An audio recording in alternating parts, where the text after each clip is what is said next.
Hello everyone, it's Queen Beeline back to you with another video. This video pertains to an update in the Ralph Yarl case. Before I begin, I would like to extend my continued support for the Yarl family and the community at this time as you begin the next phase of your healing process. So let us dive right in.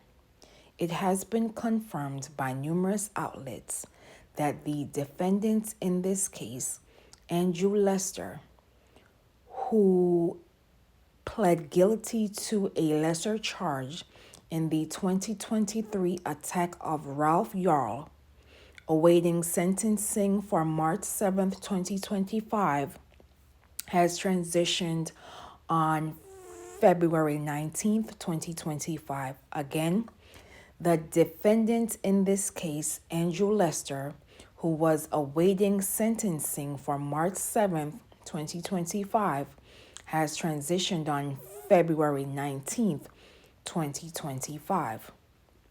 As previously reported, Andrew Lester was charged with first-degree assault and armed criminal action in the attack of then 16-year-old Ralph Yarl, who survived and is currently a student at Texas A&M. Prior to Lester's trial was scheduled to begin, he pled guilty to a lesser charge of second-degree assault, which carries up to 7 years behind bars. As previously reported, Ralph Yarl, back in April 2023, intended to pick up his siblings at a home on Northeast 115th Terrace when he mistakenly went to a house on Northeast 115th Street. When he arrived at the home, the homeowner, Andrew Lester, touched him. According to court documents, when officers approached the home, they could see the front storm door glass shattered with Lester standing inside the home. Lester provided a written consent for officers to search the home. In an interview with officers, Lester stated that he just lay down in bed when he heard the doorbell ring. He stated he picked up his weapon before responding to answering the door. Lester stated he opened the interior door and saw a black man pulling on the exterior storm door handle. Lester stated he believed someone was attempting to break into the house and touched twice within a few seconds of opening the door, documents stated. Ralph Yarl was taken to the hospital and released 3 days later. The Clay County Prosecutor's Office released its own statement by saying, "We have learned of the passing of Andrew Lester and extend our sincere condolences to his family during this difficult time. While the legal proceedings have now concluded, we acknowledge that Mr. Lester did take responsibility for his actions by pleading guilty in this case. Our thoughts remain with both families affected by this tragic incident as they continue their healing process." The news release offered no official cause of transitioning. The Yarl family also released a statement in which I will read, "Now another black child harmed by prejudice will never see the man who shot him face the full weight of the justice system. While Lester finally admitted guilt, it came at the very last moment after 2 years of stalling. The delay leaves our family reeling. It should also be noted that the Yarl family had to file a civil lawsuit against Andrew Lester. It's clear that the Clay County Prosecutor's Office didn't fight for Ralph Yarl.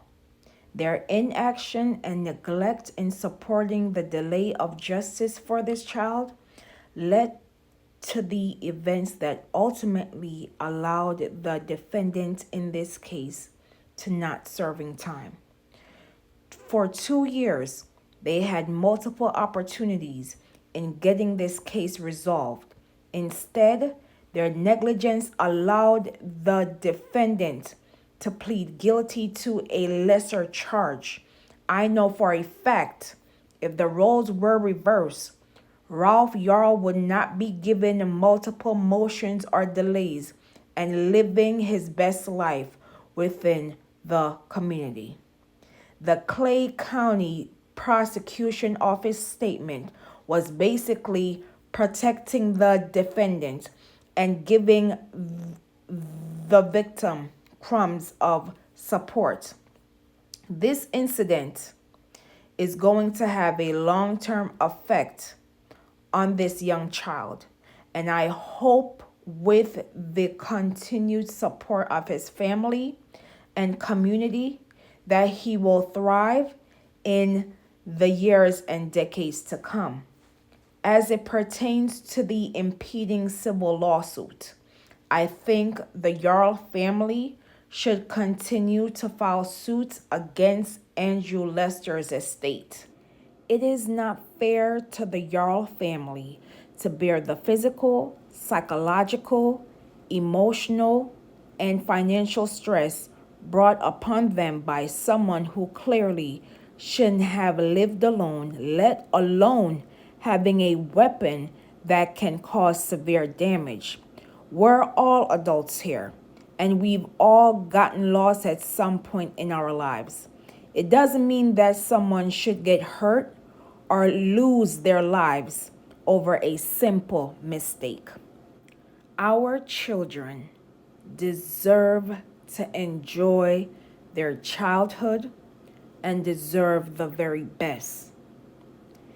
If these moments are delayed or lost due to adultification, then consequences will occur.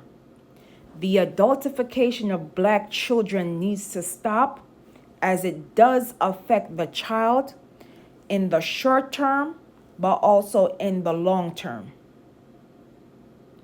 We must be mindful as these events can cause serious consequences that we cannot imagine.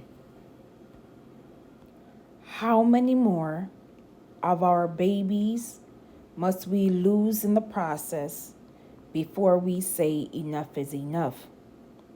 How many more futures are we willing to witness get destroyed by adultification? Again,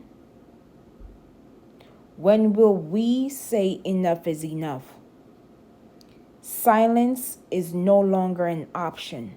Sending healing energy to the Yarl family as you navigate this next chapter and grow from this unfortunate incident.